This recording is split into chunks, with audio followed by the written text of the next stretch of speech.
అందరికీ నమస్కారం. ఈ రోజు మనతో ఉన్నారు ప్రముఖ ఆధ్యాత్మికవేత్త, జ్యోతిష్య మరియు వాస్తు పండితులు బ్రహ్మశ్రీ గుండెపూడి శివ సుధీర్ శర్మ గురువు గారు ఉన్నారు. మాట్లాడదాం. జై శ్రీరామ్ గురు. జై శ్రీరామ్. శ్రీమాత్రే నమః. శ్రీ గురుభ్యో నమః. ఎలా ఉన్నారు? బాగున్నానా? మీరు ఎలా ఉన్నారు? బాగున్నాను. గురుగారు, రేపు సంకష్టహర చతుర్థి మంగళవారంతో కూడుకుని వస్తుంది. చాలా విశిష్టత ఉంటుంది కాబట్టి ఆ రోజున ఎలా వినియోగించుకోవాలి, ఆ తిథి యొక్క విశిష్టత కూడా చెప్పండి. తప్పనిసరిగా నాన్న. వైశాఖ మాసం మనకి కృష్ణాంగారక చతుర్థి. కృష్ణపక్షంలోనే మనకి ఎప్పుడు కూడా సంకష్టహార చతుర్థి వస్తుంది. పౌర్ణమి వెళ్ళిన 4వ రోజున. ఈసారి మంగళవారం కలిసి రావడం. కృష్ణ అంగారక చతుర్థి. అంగారకుడు అంటే కుజుడు, మంగళవారం అని. అసలు మంగళవారం, చతుర్థి, కృష్ణపక్షంలో ఈ 3 కలిసి రావడం అనేదే చాలా విశేషం.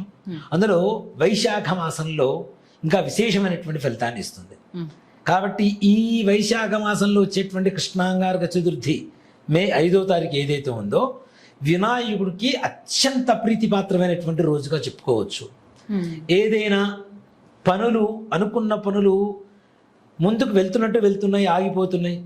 మొదలు పెట్టాలనుకుంటున్నాం, ప్రారంభం కావటం లేదు. చివరి దాకా పనులు అవుతున్నాయి, కానీ చివరిలో మాకు ఫలితం వచ్చే టైంకి వచ్చేసరికి రివర్స్ అవుతుంది.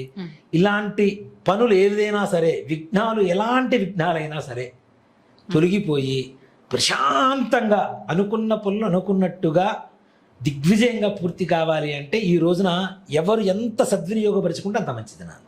చాలా విశేషమైనటువంటి రోజు.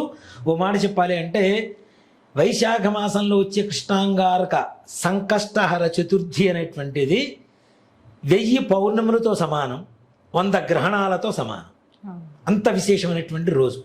మనకి మాసాలలో వైశాఖ మాసం ఫలితాన్ని ఎక్కువ ఇస్తుంది నాన్న. మంచి ఫలితాన్ని ఎక్కువగా ఇస్తుంది. ఎందుకంటే గురుమాసం అంటారు. వీడు తమిళనాడు వాళ్ళు దీన్ని గురుమాసం అంటారు. గురుమాసం అంటే విశాఖ నక్షత్రాధిపతి ఈ వైశాఖ మాసానికి అధిపతి అవుతాడు. విశాఖ నక్షత్రాధిపతి గురుడు కాబట్టి ఈ మాసం మొత్తానికి గురుమాసం అని చెప్పి తమిళనాడు వాళ్ళు విశేషంగా పూజ చేస్తారు. గురువు, అందులోనూ రేపు రాబోయే జూన్ 2వ తారీఖు గురు సంచారం కూడా జరగబోతోంది. మిథునం నుంచి కర్కాటకానికి జరగబోతోంది.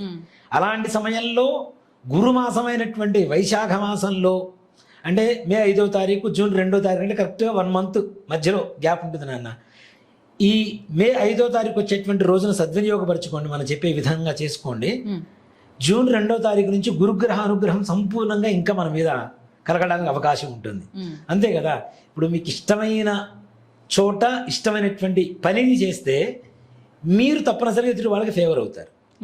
అట్లాగే గురువు స్థాన సంచలనం జరిగేటువంటి రోజుల్లో దాని ముందుగా గురుమాసం అధిపతిగా ఉన్నటువంటి గురుమాసంలో వచ్చేటువంటి వినాయకుడికి సంబంధించినటువంటి రోజున ఏదైతే పూజ చేస్తారో దాని సంపూర్ణమైనటువంటి ఫలితం కలుగుతుంది.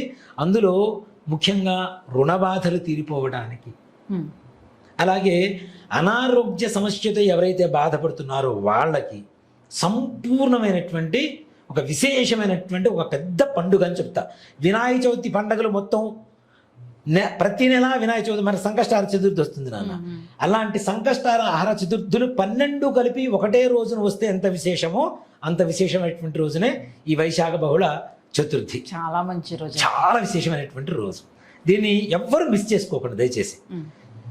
మనం ఎప్పుడు చదువుతూనే ఉంటాం. సంకష్టహార చతుర్థికి తప్పనిసరిగా పొద్దున్నే లేవడం, పూజ చేసుకోవడం, మరలా స్వామివారికి స్వామివారికి పూజ చేయడం, గరికతో స్వామివారికి అష్టోత్తరం పూజ చేయండి అని చెప్తున్నాము. కానీ ఈసారి చిన్న బీజాక్షరం, గణపతికి సంబంధించినటువంటి బీజాక్షరంతో గణపతి ధ్యానం చేస్తూ ఈ మంత్ర జపం మొదలు పెట్టండి. ప్రతి నిత్యం చేస్తూనే ఉండండి. నిజంగా చెప్తున్నా. ఇక్కడ నేను ఎందుకు చెప్తున్నానంటే నాన్న, ఇది ఒకళ్ళకి నాకు తెలిసిన ఇటీవల కాలంలో అంటే నేను గుంటూరులో ఉన్నప్పుడు నాకు పరిచయం, వాళ్ళ కుటుంబం మొత్తం కూడా నన్ను మావయ్య అని పిలుస్తుంటారు వాళ్ళ ఇంట్లో పిల్లలంతా కూడా. అమ్మాయి మొన్న వచ్చి నాకు ఫోన్ చేసి కొన్ని ఫొటోస్ పంపించింది నాకు. ఏంటి నాన్న ఈ ఫొటోస్? నాకు మామూలుగా ఏదో గోడ ఇట్లాంటివన్నీ ఫొటోస్ పంపించింది, దీపారాధన ఫోటోలు పంపించింది. నేను అంత క్లియర్గా చూడలేదు, మామూలుగా ఫోటోలు ఓపెన్ చేసి చూడలా. ఏంటి నాన్న ఫొటోస్ పంపించావా అన్న. మావయ్య నాకు ప్రతి ఫోటోలో గణపతి కనపడుతున్నాడో చూడండి అంటే నేను మొత్తం ఫోటో మొత్తం ఒక్కోటి ఓపెన్ చేసి చూశాను. ఎలా అంటే ఒక తులసి కోట ఉంది నాన్న. తులసి కోట వెనక గోడ మీద కూడా అదే ఆకారం. అమ్మాయి తులసి చెట్టు ఆకారం కూడా కొన్ని కొమ్మలు గణపతి ఆకారంలో కొమ్మలు. ఇంట్లో దీపారాధనలో గణపతి ఆకారం. ఎక్కడ అంటే గణపతిని ఎంత ప్రీతిగా అమ్మాయి పూజ చేస్తుందో అమ్మాయి చేస్తున్న మంత్రం ఒకప్పుడు అంటే నాకు పరిచయం ఉన్నటువంటి వ్యక్తులే కాబట్టి గుంటూరులో పనిచేసినప్పుడు అప్పుడు తీసుకున్న మంత్రం ఇప్పటికీ చేస్తూనే ఉందిట. అమ్మాయి మొన్న చెప్పింది నాతో, చాలా విశేషంగా ఉంది మావయ్య, నేను కేవలం గణపతి మీదనే ఆధారపడిపోయి ఉన్నాను నేను. అంటే అసలు నిజంగా చెప్పాలంటే భూమి మొత్తం ఆధారభూతమైనటువంటి వాళ్ళు ఎవరన్నా ఉన్నారంటే గణపతేనా. మనకి ఆధార చక్రానికి అధిపతి కూడా గణపతి.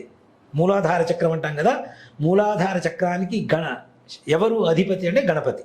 అంటే మన జీవితం మొత్తం కూడా గణపతి మీద ఆధారపడి ఉంటాం. ఆ మంత్రం నిత్యం ఈ సంకష్టహర చతుర్థి నుంచి మొదలు పెట్టుకొని ప్రతి నిత్యం 108 సార్లు చేయండి. గరిక కొద్దిగా చేత్తో పట్టుకోండి, జపం చేయండి. ఒక పావు గంట సేపు ఆ ఫోటో దగ్గర పెట్టేసి నమస్కారం చేసుకొని వెళ్ళండి. ఈ సంకష్టహర చతుర్థి మొదలు పెట్టుకొని మరలా వచ్చే సంకష్టహర చతుర్థి వరకు చూడండి. జీవితం మారడం కాదు, సత్యం చెబుతున్నా నాన్న, వాళ్ళు అనుకున్న సకల కార్యాలు దిగ్విజయంగా పూర్తయిపోతాయి. ఎలాంటి ఆటంకాలు విఘ్నాలు వాళ్ళ జీవితంలో ఉండవు. వాళ్ళ ఇప్పుడు మన సినిమాలో చెప్పినట్టు నా మాటే శాసనం అన్నట్టుగా వాళ్ళ మాట ఒక అస్త్రంలాగా తయారైపోయి చెల్లుబాటు అవుతుంది. జనాల్లో అంత విపరీతమైనటువంటి ఆకర్షణ పెరుగుతుంది. ఇది వివాహం కావడం కోసం కావచ్చు, అప్పులు తీరడం కోసం కావచ్చు, ఇచ్చిన డబ్బులు వెనక్కి రావడం కోసం కావచ్చు, సంకల్పం ఎలాంటి సంకల్పం అయినా సరే వాడు మనస్సులో సంకల్పం చేసుకొని 1 నెల రోజుల పాటు ఇదే మంత్రాన్ని చేస్తూ గరిక గణపతి దగ్గర పెట్టేసి చిన్న బెల్ల ముక్క నివేదన పెట్టండి. అది రేపు మే 5వ తారీఖు నుంచి ప్రారంభించండి ఈ మంత్రాన్ని. అందులోనూ నెల రోజుల్లో కార్యక్రమాలు అయిపోయినాయి కదా అని చెప్పి ఆపొద్దు, నిత్యం చేస్తూనే ఉండండి. మీకు నెల రోజులు చేస్తేనే అంత శక్తివంతమైనటువంటి కార్యదక్షత ఇచ్చినప్పుడు నిత్యం చేస్తూ ఉంటే గణపతి మీతోనే ఉంటాడు కదా. కాబట్టి మనకంటే ముందే ఎలుగు వాహనం మీద ఆయన పరిగెత్తుకుంటూ ముందుకెళ్ళి పని పూర్తి చేసుకొని వస్తాడు. కాబట్టి ఈ మంత్రాన్ని ఆ రోజు నుంచి ఒక పేపర్ మీద రాసుకోండి. శివుడి పటం ముందు పెట్టుకొని ఈ పేపర్ని స్వామివారే మనకి మంత్రోపదేశం ఇస్తున్నట్టుగా ఆ పేపర్ని తీసుకొని శివుడు ఎదురుగానే కూర్చొని ఈ మంత్రాన్ని 108 సార్లు జపం చేసుకున్న తర్వాత ఆ తర్వాత నిత్యం చేసుకున్నటువంటి ఈ గరిక పట్టుకోవడం, స్వామివారి ముందు పెట్టడం. సంకష్టహర చతుర్థి రోజున ఎట్లాగో ఉపవాసం ఉంటారు కాబట్టి ఉదయం సాయంత్రం 2 పూటలా చేసుకోవచ్చు. భోజనం చేసిన తర్వాత ఈ మంత్రాన్ని ఎవరు జపం చేయవద్దు, ఉదయం పూట మాత్రమే చేయండి. అది కూడా అవకాశం ఉంటే బిఫోర్ బ్రేక్ఫాస్ట్, టిఫిన్ చేయకముందు మాత్రమే చేయండి. ఇంకా అవకాశం లేదు, తప్పనిసరిగా టాబ్లెట్లు వేసుకోవాలి అనుకునేటువంటి వాళ్ళైతే టాబ్లెట్స్ వేసుకున్న తర్వాత అయినా, తిన్న తర్వాత అయినా, టిఫిన్ చేసిన తర్వాత అయినా కూర్చొని జపం చేసుకోండి. భోజనం చేసిన తర్వాత మాత్రం పొరపాటున ఈ మంత్రాన్ని జపం చేయవద్దని చెప్తాం. ఈ మంత్రం కూడా నాన్న ఓం శ్రీం హ్రీం క్లీం గ్లౌం గం గణపతయే వరవరద సర్వజనమ్మే వశమానాయ స్వాహ. ఓం శ్రీం హ్రీం క్లీం గ్లౌం గం గణపతయే వరవరద సర్వజనమ్మే వశమానాయ స్వాహ. ఈ మంత్రాన్ని జపం చేసుకుంటే బ్రహ్మాండంగా ముఖంలో వర్చస్సు పెరిగిపోతుంది, ఆకర్షణ పెరుగుతుంది, సకల కార్య సిద్ధి తప్పనిసరిగా జరుగుతుంది. దాంట్లో అనుమానమే లేదు. చాలా అద్భుతమైన రోజు మంత్రం కూడా నాన్న, ఇది మూల మంత్రాన్ని పూర్తిగా చెప్పాను నేను. ఓ మాట చెప్పాలంటే పూర్తి మూల మంత్రం చెప్పాను. ఇది చేయగలిగిన వాళ్ళు, నిత్యం చేయగలుగుతాం అనుకున్న వాళ్ళు మాత్రమే ప్రారంభించండి. అంతేగాని మధ్యలో వదిలేస్తాము, మాకు పనులు అయిపోయినాయి, ఈయనతో పని లేదు అనుకునేటువంటి వాళ్ళు దయచేసి చెయ్యవద్దు. నిత్యం చేయగలుగుతాము. ఆడవాళ్ళు అంటారా, స్వాహ అనేటువంటి మంత్రాన్ని తీసేసి నమః సర్వజనమ్మే వశమానాయ నమః అనే మంత్రాన్ని చెప్పుకుంటూ ఆడవాళ్ళ ఇబ్బందులు ఉన్న 5 రోజులు వదిలేసి మిగిలిన రోజులు చేసుకోవచ్చు. మగవాళ్ళు మాత్రం ప్రతి నిత్యం చేసుకోవాల్సిందే. కేవలం ఏదైనా పురుడు కానీ, అంటే పుట్టినప్పుడు ఇంట్లో ఎవరైనా పుడితే పురుడు కానీ, లేదా మృతాశౌచం చనిపోయినప్పుడు వచ్చినటువంటి సూతకం వల్ల ఆ 11 రోజులు కానీ తప్పించి మిగిలిన అన్ని రోజుల్లో తప్పనిసరిగా ఉదయం పూట ఈ మంత్రాన్ని చదువుకొని ఏ కార్యానికి వెళ్ళినా ఆ కార్యం సంపూర్ణంగా దిగ్విజయం పూర్తి కావలసిందే. దాంట్లో అనుమానమే లేదు. చాలా పవర్ఫుల్ మంత్రం, మోస్ట్ పవర్ఫుల్ మంత్రం. వినాయకుడు అంటేనే పవర్ఫుల్, ఇంకా ఆయనకు సంబంధించిందంటే లక్ష్మీ గణపతి నాన్న. లక్ష్మీ గణపతి మంత్రం ఇది. లక్ష్మీ గణపతి 2. లక్ష్మి అంటేనేమో ధనం, గణపతి అంటే కార్యసిద్ధి. 2 ఉంటే తప్పనిసరిగా దిగ్విజయంగా వైభవాన్ని చూడవచ్చు. రేపు ఎలాగో మంచి రోజు కాబట్టి, మంగళవారం కాబట్టి ఖచ్చితంగా ఆ రోజు స్టార్ట్ చేస్తే చేస్తూనే ఇంకా ఉంటాము. చేస్తూనే ఉంటాం మనం ఎప్పటికీ కూడాను. తోడు కోరుకుంటుంది కాబట్టి మంచి రోజు, ఆ రోజున చేయండి, ప్రారంభించండి. పొద్దున్నే చెప్పినట్టుగా శివుడి పటం ముందు పెట్టుకొని ప్రారంభించండి, చాలా మంచిది. ఇంకేం నియమాలు ఉండవు కదా గురువు? దీని నియమాలు అంటే నాన్ వెజ్ అవి తినకుండా ఉండడం అనేది మంచిది. మంచిది. చాలా తినకుండా ఉంటే ఉత్తమం నాన్న, దానంత ఉత్తమం. అది తొందరగా ఇంకాస్త అవును. తొందరగా మనకి సిద్ధిస్తుంది, అంత మించి లేదు. సిద్ధించాలి అంటే కనీసం 1,00,000 జపం చేయాలి. 1,00,000 జపం చేస్తే సిద్ధిస్తుంది. 1,00,000 జపం చేసిన తర్వాత సిద్ధి అంటే ఏంటి నాన్న, మంత్రం పూర్తయిన తర్వాత, సిద్ధి పొందిన తర్వాత ఒకసారి మంత్రం చదివి గణపతి రా అంటే రావాలి, అది సిద్ధి. ఇప్పుడు మనకు పూర్వకాలంలో సినిమాలో చూస్తూ ఉంటాం, కమండలంలో నీళ్లు పోసుకొని శపిస్తూ ఉంటారు. అంటే ఏంటి, ఆ మంత్ర జలం, ఈ మంత్రాన్ని నీళ్లతో అభిమంత్రించారు సిద్ధి పొంది.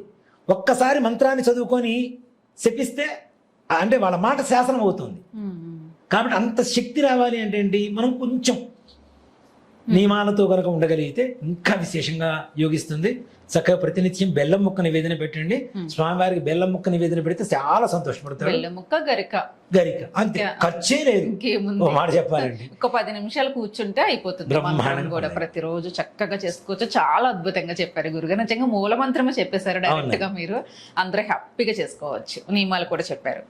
నమస్తే. శ్రీమాత్రే నమః. శ్రీ గురుక్ష.